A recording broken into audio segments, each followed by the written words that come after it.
What a super fighting match.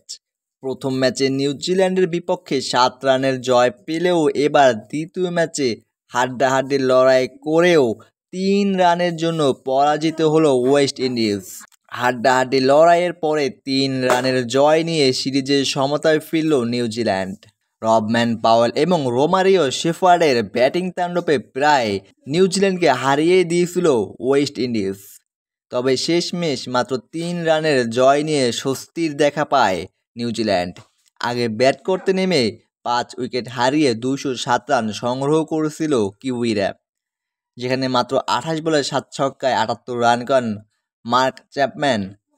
25 বলে 39 run করেন team Robinson ও 14 বলে 28 রান করেছিলেন ডেরিল মিচেল। আগের ম্যাচে 50 করা অধিনায়ক মিচেল সাটনার এই ম্যাচে মাত্র 8 বলে করেন 18 রান।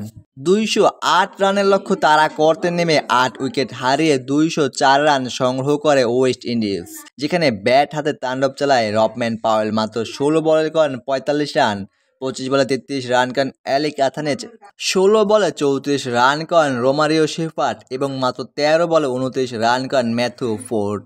বল হাতে ব্ল্যাক ক্যাপসদের হয়ে সর্বোচ্চ 3 উইকেট করে শিকার করেন ইশ সোদি ও মিচেল সাটনার।